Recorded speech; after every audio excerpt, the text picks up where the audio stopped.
time to man up.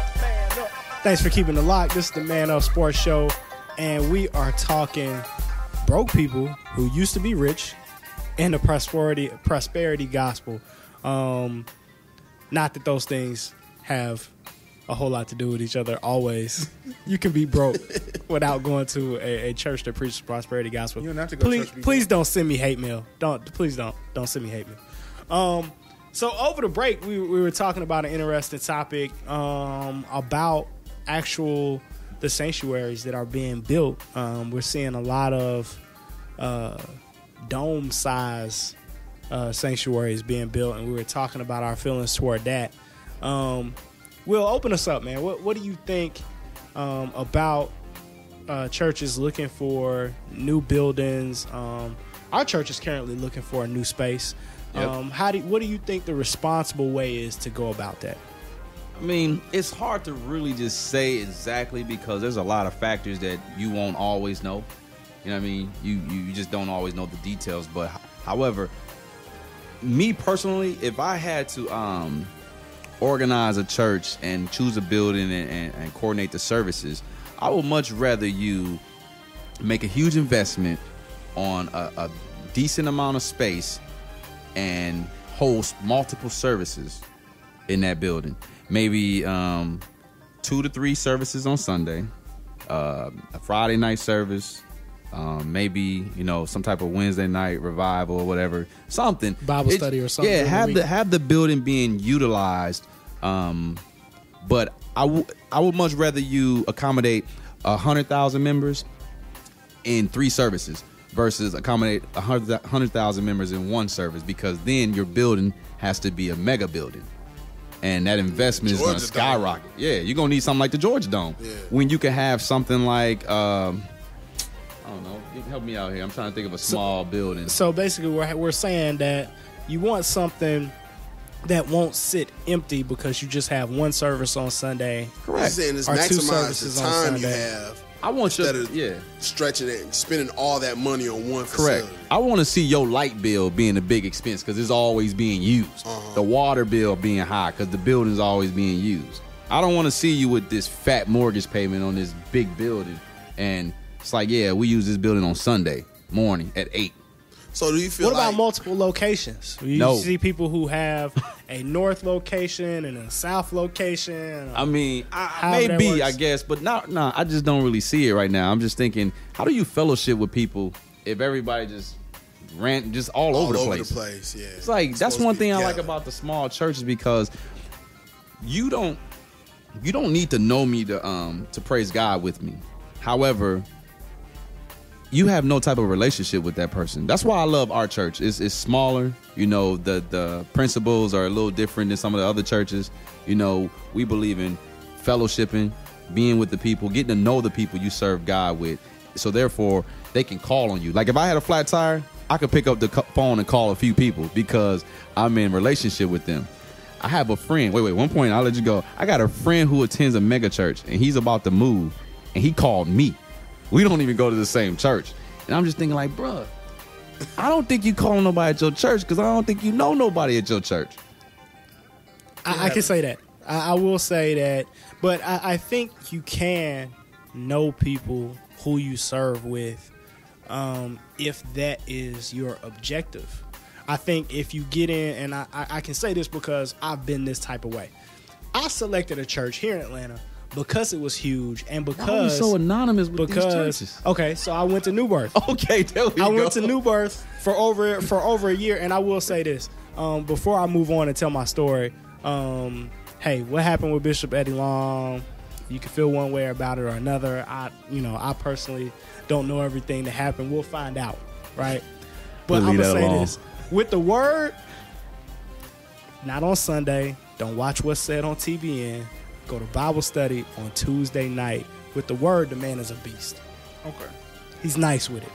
And I grew tremendously while I was there, so I give him that shout out. But partially was going for some of the wrong reasons. Some of my reasons were good, and some of the reasons why I'm still at the church that I'm at now. Share some of the reasons. Well, some of the reasons were because I wanted to go somewhere where I was going to be challenged. I wanted to go somewhere where I was going to be fed, where I was going to be challenged to live life at a higher level. And part of that did happen at New Birth. Some of the classes and stuff that they offer outside of just the service were great, right? So part of that was fine. One of my reasons for going there, which was totally wrong, right, at that particular point in time, I wanted to go somewhere where I wouldn't be pushed into a leadership position so quickly, which often happens at smaller churches. Not because you're ready to be a leader, but because they don't have nobody else to do it. They need you. So I wanted to go somewhere where I could just sit down, go to church, and go home. Right? So I didn't talk to anybody. I didn't serve on any, committees or anything like that. I sat all the way down in front, right behind the motherboard, and left as soon as it was over. Benediction. I'm walking out. When people are walking to the altar, I was leaving. So that was terrible. That's not, the reason why you want to go, but that's why I was there.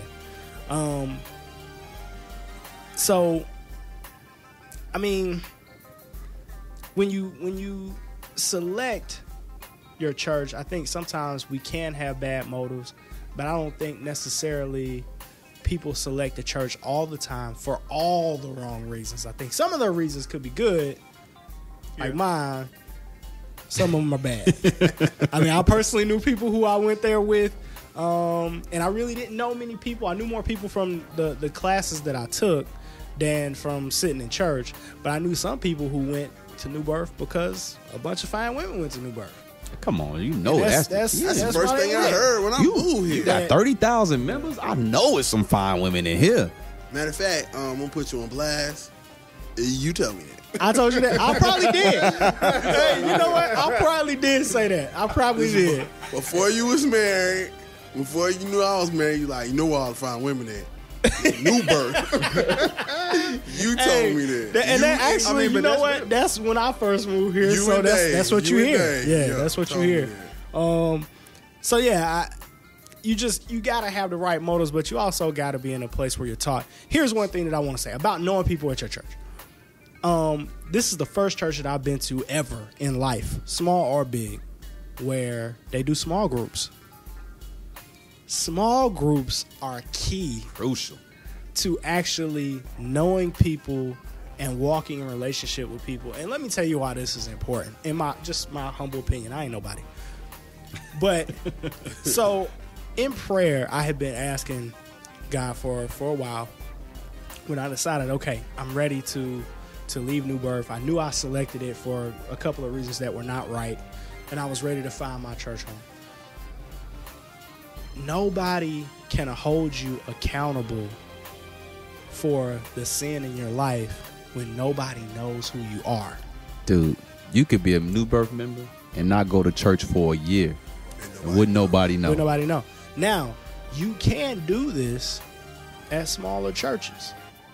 You can remain mostly anonymous. Now, people will know if you're not there, but you can still not know somebody else's walk. You can have a bunch of superficial relationships because you walked in and you see that person every Sunday and y'all wave hi to each other. That's what y'all do. How you doing, brother? Praise the Lord. I'm doing great. I'm blessed. We have all of these little churchy words that we say that doesn't mean... Churchy words? Hey, man.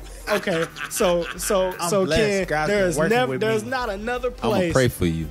That you would walk in and say, hey, man, what's up? I am blessed in the Lord. Yeah. That's only going to happen at church. It's only going to happen on Sunday. Right. I got you. Or maybe Wednesday night. So, yeah. But you can do that and you can exist without that, but it's not good for you. You see what I'm saying? It's better for us that we walk in relationship with other people. So, like, I had a conversation with my homeboy Jay Wood where I was like, hey, listen, man, I don't want to hear you say that no more. I don't want to hear that you did that no more. But he can also correct me and like, hey, bro, now, don't come back from your Vegas trip and let me hear about you did X, Y, and Z, right? You need that. That's not necessarily correction. It holds you accountable, but it's also encouragement when you're going through hard times. People can only encourage you and hold you accountable. It's like support. When they know you. Yeah. When they know you. They got to know who you are. They got to know what your struggle is. Right.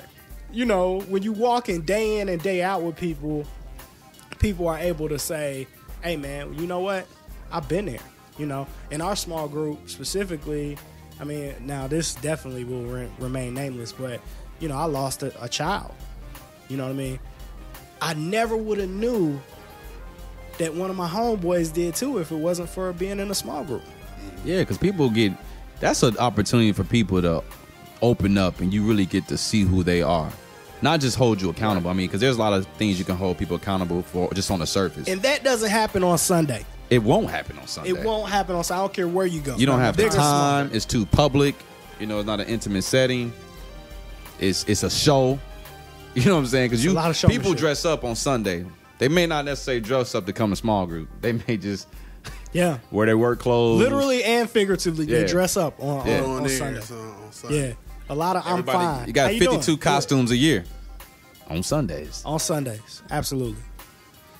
So big or small, mega church or you know, small backwoods church, if you still got the stained glass windows, that doesn't mean with the little fan. With the little fan with Martin Luther King on one side and Malcolm X on the other side. You ever seen that? Or the funeral y'all had a fancy little fan. No, they weren't fancy.